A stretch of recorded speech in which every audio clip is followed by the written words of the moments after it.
fight tonight.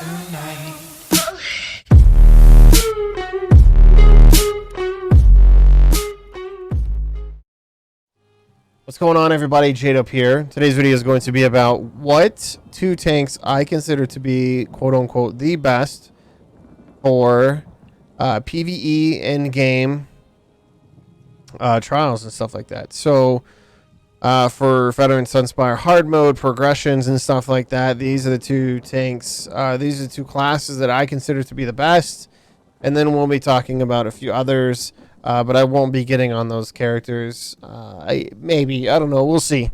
But, yeah, these are the two classes that I consider to be the best. And the first one, I think, which one would be, quote, like the best, hands down, would probably be a Nightblade Tank. And we'll talk about why. I'm not going to go over every individual skill and passive and stuff like that, but I will go over a few of them. And right now we'll look at the Siphoning Tree. And let's look at the passives first.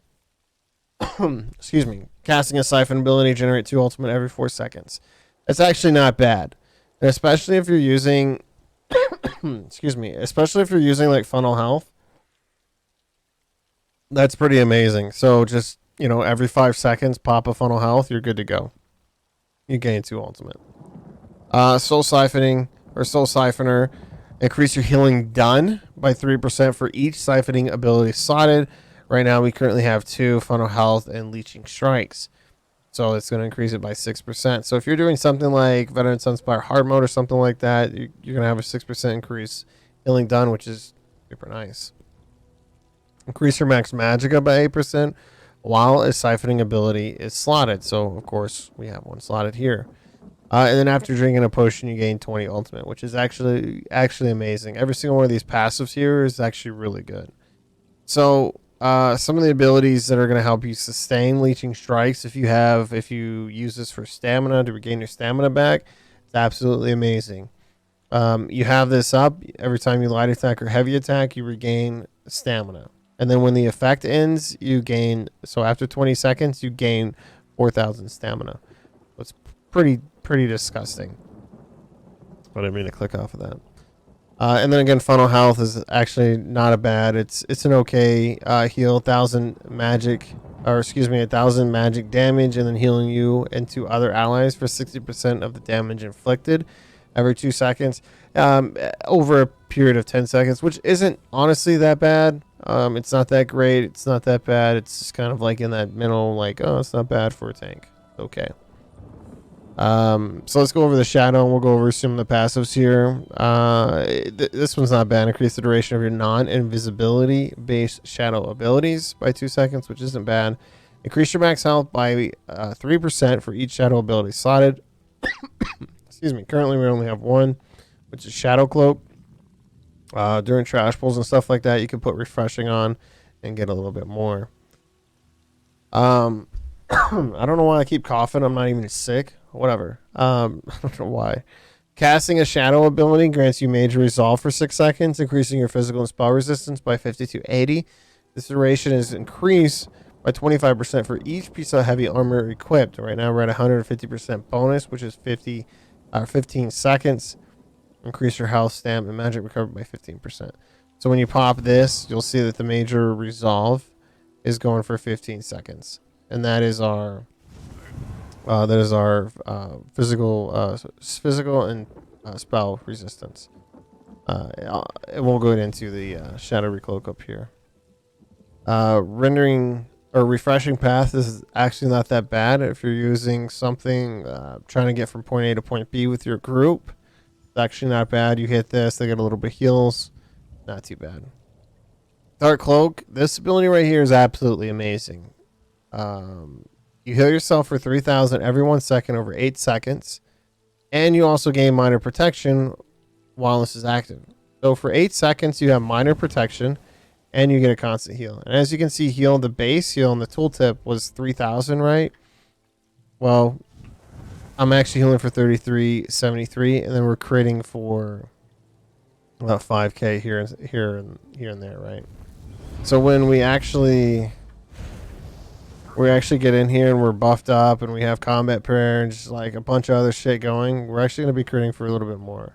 So 5,700 is what we're critting for.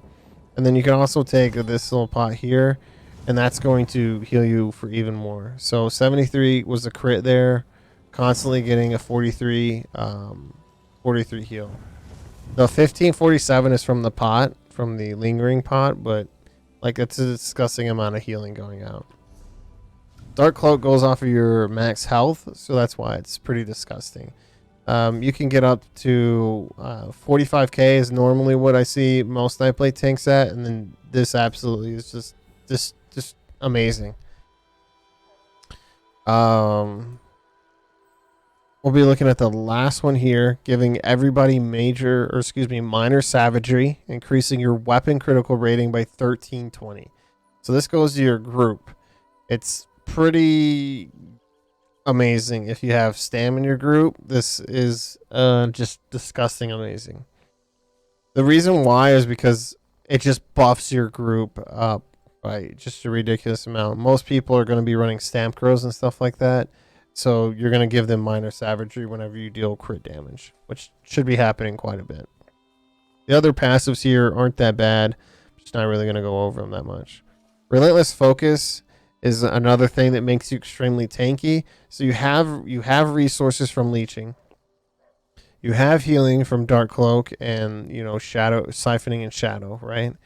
And now you're gonna have some tankiness coming in. Relentless Focus. Focus your senses for 1 minute, which is a stupid amount of time, reducing your damage taken by 2% for every light or heavy attack up to 5 times. That's stupid. So basically what that means is you pop this ability for 60 seconds after you light attack 5 times, which will usually take about 5 seconds. So you're looking at 55 seconds of a max stack, and you're just sitting there taking, you know, a ridiculous amount of reduced damage on top of having minor protection going. Like, just ridiculous, right? And then if that's not enough for you, so you have major resolve, you have minor protection, you have 2% for each stack that you have. On top of that, you have Mirage on your back bar, giving you major evasion and minor resolve. So you have minor and major resolve. So if you look at our stats right now, we're looking at 25, 25. We hit minor resolve, then we hit major resolve. Now we're at 3,200. We're good. Like, that's disgusting in itself. So major evasion, reduce damage from AoE effects by 25%, and then minor resolve, increase your physical and spell resistance. Disgusting. And then you want to get Lotus Fan here for like ad pulls and stuff like that. When you teleport to an enemy, all the enemies around that one specific person that you targeted, everyone around that for 6 meters is affected by minor vulnerability. Disgusting. Now, so you have a stupid amount of debuffs, a stupid amount of like decent buffs for you and your group, and then you're going to get into in cap. Look at the very bottom. While slotted, you gain a Reeve, right? Which restores 100 magicka and stamina when you deal damage with a light or heavy attack on an enemy with a negative effect active on them. That's literally every freaking ad ever that you're in contact with, and boss. So basically, enemy is going to get hit. You have this on your front bar. You're constantly heavy attacking, light attacking. You're going to get stamina magicka.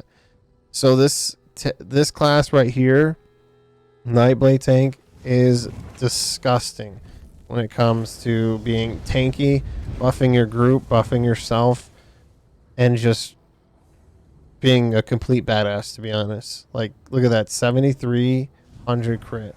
Like, just disgusting.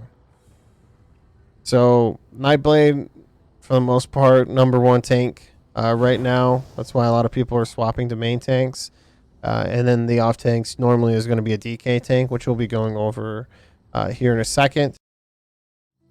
All right, and we're back with the DK tank. So again, we're going to do the same thing. We talked about the Nightblade tank, how tanky they were, how crazy their resources were just in general, and all that stuff, right? Now we're going to talk about a DK tank.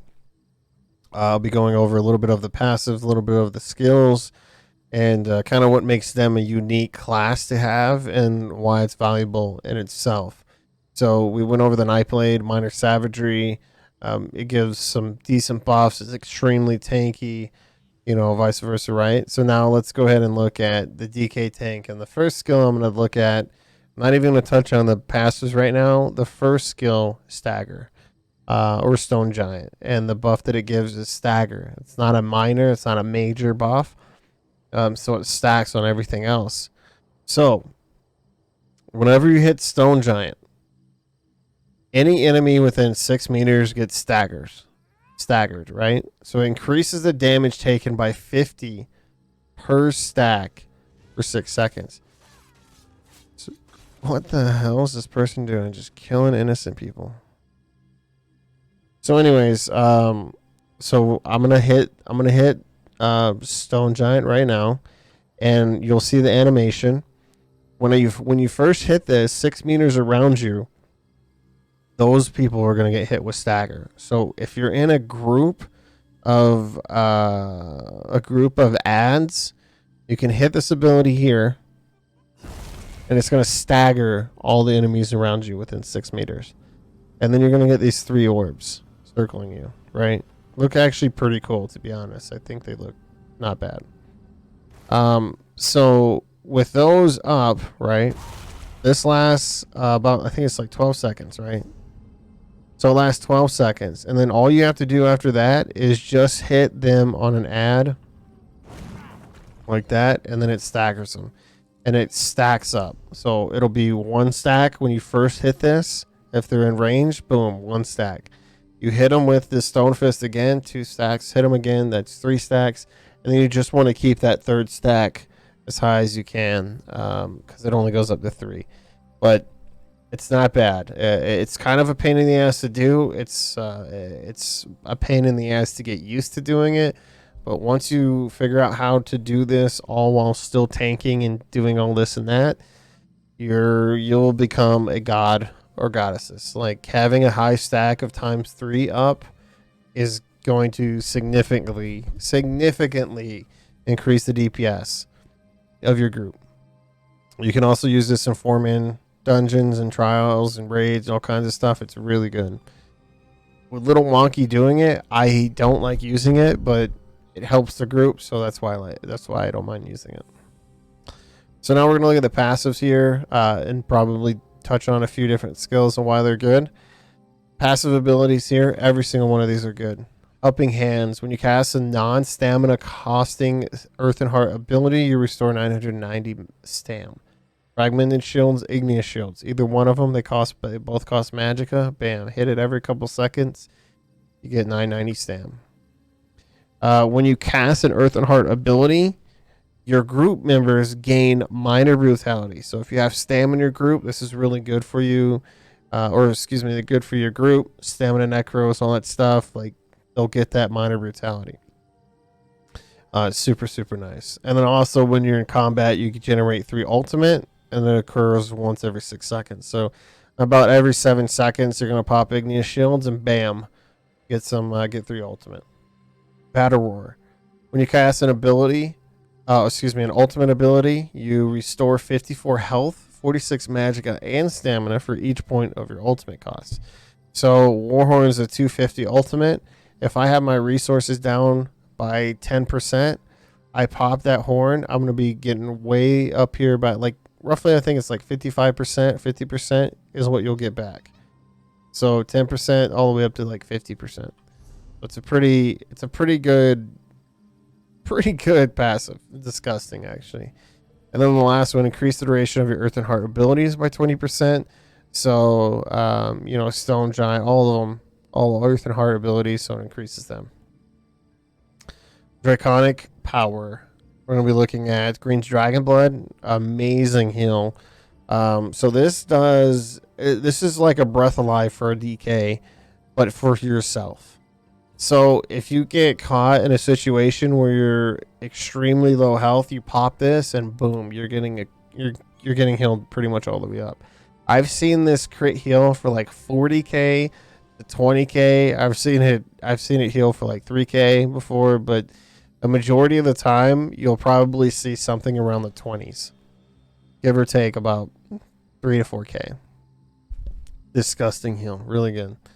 Then we'll look at some of these passives here. We're not going to look too much on the Ardent Flame, though. Increase your spell resistance by... Okay. What is going on? Okay, this is... I'm recording a video, so off of OBS, so that's really random that he did that. Okay, so that was weird and random. Increase your spell resistance by 3,300, which is... that's quite a bit, and it's pretty amazing. Increase your health recovery by 5% for each draconic ability slotted. Usually you'll have Green's Dragon Blood here, so that's going to increase it by 5%, which isn't that bad, right? Burning Heart, while a draconic ability is active, your healing received is increased by 12%. So Green's Dragon Blood, pop this thing, you'll have 12% increased healing. And then increase the amount of damage you block by 10%, which is absolutely insane. That's a huge thing, and that stacks. That's on a minor or major buff, so it stacks with these as well. On top of if you have this on, which is a 10% block mitigation here as well. So since they're not a major or minor buff, they stack. We'll be looking at Cauterize and Unrelenting Grip. Unrelenting Grip, you'll more than likely use this for PvE, pulling in the ads and stuff like that, gaining major expedition when you do. Amazing skill. Probably one of the most underrated skills in for DK because of that major expedition. Instead of going and taking and making expensive ass fucking major expedition pots, why not use Unrelenting Grip in one of your flex spots? That way you don't have to waste pots on, and then you can continue to use tri-step pots. That's just me. That's why I use chains on pretty much everything. And our Veteran Cloud Rest +3 runs, I would use chains to get from point A to point B before Zamaja would turn and hit the group. I don't know, just me. Cauterize, another good heal. For right now, the tooltip says 3678. Oh, I didn't even put it on my bar. So we're going to hit it. As you can see, I just hit a 4K. I've seen this thing hit on some of my group members. The last couple days we've been doing Unhallowed Grave, the new dungeon. And I've seen this thing hit for a stupid amount. I've seen it hit for like 9K. I've seen it hit for almost 10K. Like, it's so disgusting. It's a really good heal. The only thing, though, is it just takes forever. Like, you can basically just sit here and spam it like this and it'll heal constantly. There was a 6900 right there, if you guys missed it. There's another one, 6900. Like, every time you hit it, it's gonna heal. So it's kind of nice in that aspect, but other than that, it's okay. So like 4 main content is actually really good.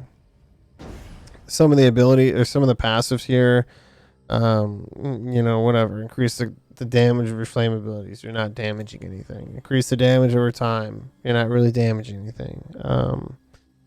You know, when you deal direct damage from an ardent flame ability, reduce the movement speed. Okay. Potentially that.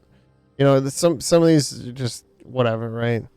Increase the damage of your burning, right? Whatever. Next paragraph. When you apply burning to an enemy, you restore 500 magicka. You can apply burning to an enemy by using Unrelenting Grip for reasons as what it says in the top paragraph. Launch a chain to grasp the enemy, pull them towards you, dealing so much flame damage you could potentially burn them and get magicka. When you apply poisons to an enemy, you restore 500 stamina. If you want to use something like Noxious Breath or something like that, or one of these, the Stamina Morph, you apply that poison to them, you can get some stamina back. So to reiterate, like why DKs are very, very good for group play, the Stagger effect from Stone Giant, and then the Mountain's Blessing, Minor Brutality. And then what makes them tanky, other than the fact that they have 10% block mitigation, and then the spell resistance, and then also the Battle Roy passive here, they're just they're amazing sustain. You can also, if you're having trouble sustaining, you can heavy attack into Igneous Shields or Fragmented Shields and get some stamina back. So off of your heavy attack, you get so much, and then when you hit igneous shields, you do 990 stamina back. So amazing, two amazing classes that I consider to be the top for PvE endgame tanking. If you want to take on any other class, that's totally up to you. I just think that these two classes, a DK tank and a Nightblade tank, are probably just your best bet. They're just a lot easier to maintain. They help buff your group. They're just really good. Some honorary mentions. I'm not really going to talk too much about them. I'm just going to kind of go over them a little bit. You have a Warden tank, which is okay. They give minor toughness, which increases their max health to you and your group members. So that's not bad. As long as you're healing somebody else, it's like not bad. So Blood Altar, lay down Blood Altar if you guys don't know what Blood Altar does. You lay that down whenever somebody hits enemies within the 28 meters, they get healed. So you could potentially put that on a Warden tank and just have minor toughness on the group. Other than that, their main heal, Arctic Winds, is going to heal like the Nightblade. So the more max health you have, the higher the heal is. Other than that, you know, they're not bad.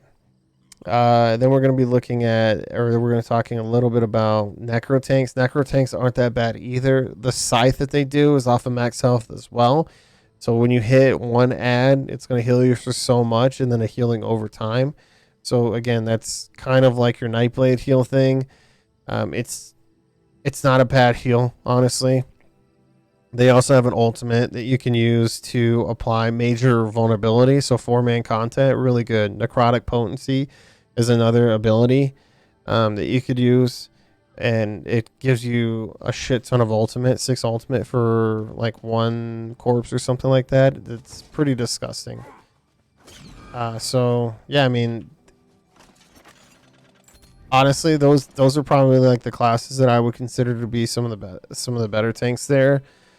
And then obviously Templar and Sork tanks aren't that bad, but you know, the better ones are the ones that I named. Obviously, Sork tank and Templar tanks can be really good in really good hands, but Nightblade tank probably number 1, DK tank number 2, Warden number 3, Necro probably number 4, Sork, and then Templar is how I would probably rate some of those. If you had to rate them, because I know I'm gonna get asked. Oh, by the way, if you're wondering where you get that, what is it called? Now I can't even think of what it's called. The blindfold, it's in here. Where's it at? Should be like right here. Here's the blindfold. So it's in the cosmetic pack. So it's the very last one that has a shit ton of things in it, just so you know. Yeah, other than that, hopefully you guys enjoyed the video. Again, this is my opinion. And if you have a, you know, whatever, comment section down below if you don't agree or you agree, let me know why. Other than that, hopefully you enjoyed it. Like, subscribe, and we'll see you in the next video. Thanks for watching.